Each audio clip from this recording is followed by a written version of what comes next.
আউযু বিল্লাহি মিনাশ শাইতানির রাজিম বিসমিল্লাহির রহমানির রহিম। প্রিয় শ্রোতা মণ্ডলী, আসসালামু আলাইকুম। আজ আমি আপনাদের সামনে আমার একটি বই নিয়ে কিছু কথা বলবো। বইটির নাম হলো ইসলামী রাষ্ট্র। এই বইটি আমি দীর্ঘদিন ধরে লিখেছি, সম্প্রতি ঢাকা থেকে প্রকাশিত হয়েছে। এটি ঢাকাতে এখন পাওয়া যাচ্ছে। আমি বইটা কেন লিখলাম? আসলে আমাদের ইসলামী রাষ্ট্র নিয়ে প্রচণ্ড অজ্ঞতা রয়ে গেছে। আমরা এর গুরুত্ব বুঝি না। আমরা গুরুত্ব বুঝি যে ইসলাম মানেই আছে নামাজ, রোজা, হজ, জাকাত, তসবিহ, তাহলিল, মসজিদ নির্মাণ, মাদ্রাসা নির্মাণ, এগুলোই। আমরা কিন্তু ইসলামী রাষ্ট্রর প্রতিষ্ঠার দিকে তেমন আগ্রহ দেখাই না। কেন? আসলে আমরা সেই নবীদের ইসলামকে বুঝতে ব্যর্থ হয়ে গেছি।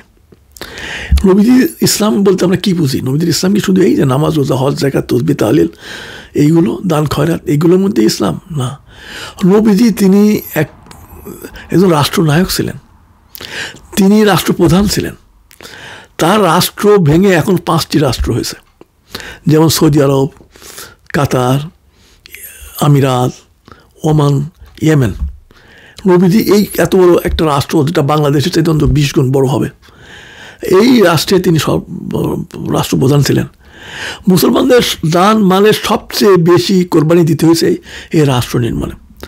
রাষ্ট্র যদি নির্মিত না হয় তাহলে ইসলামের পূর্ণ প্রতিষ্ঠা দেওয়া যায় না, ইসলাম পালনই হয় না। যেমন ধরুন, আদালতে যদি শরীয়তের আইন না থাকে, শরীয়ত প্রতিষ্ঠা দেওয়া যায় না। মাদ্রাসা থেকে বা মসজিদ থেকে শরীয়ত প্রতিষ্ঠা দেওয়া যায় না। এর জন্য রাষ্ট্র দরকার, পুলিশ দরকার, আদালত দরকার।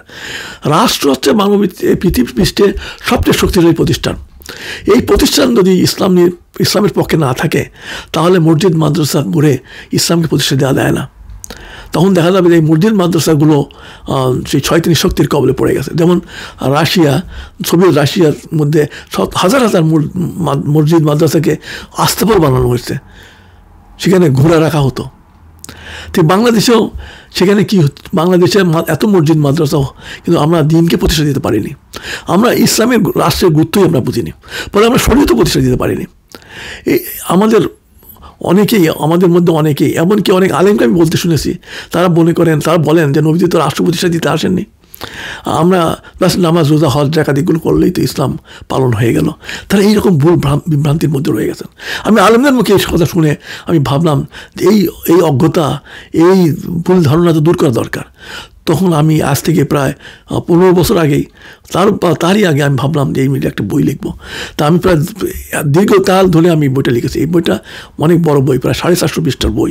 এর মধ্যে আমি ইসলামী রাষ্ট্রের গুরুত্ব এবং ইসলামী রাষ্ট্র কেন জরুরি আমি তুলে ধরেছি। বিভিন্ন প্রেক্ষাপটে কোরআনের বিভিন্ন আয়াত, বিভিন্ন হাদিস, বিভিন্ন ইতিহাস আমি এখানে নিয়ে আসছি। আপনারা এই বইটা পড়েন, এর অত্যন্ত গুরুত্বপূর্ণ একটি বই। এই বই আমি বিশ্বাস করি যদি কেউ পড়ে তাহলে বাংলাদেশে শুধু নয়, আমাদের অন্তত বাংলাদেশের মুখে, যারা বাংলা ভাষকদের মুখে একটা পরিবর্তন আসবে ইনশাআল্লাহ। তা আমি আপনাদের প্রতি অনুরোধ রাখবো, আপনারা বইটা পড়েন। এই বইটা পেতে হলে আমি টেলিফোন নাম্বার দিচ্ছি, এই টেলিফোন নাম্বারে যোগাযোগ করেন, পাবেন। এই টেলিফোন নাম্বার হচ্ছে ঢাকাতে 01644028484। আমি আবার বলছি 01644028484। এই নাম্বারে টেলিফোন করলে এই বইটা পেতে পারেন। আমি আর একটা বইয়ের, সেটা হচ্ছে 71 ইতিহাস, সেটিও অ্যাভেলেবল ঢাকাতে। সেটিও পেতে হলে এই নাম্বারে টেলিফোন করবেন, আমার বই পেয়ে যাবেন। ও আখিরু দাওয়ানা আলহামদুলিল্লাহ রাব্বিল আলামিন।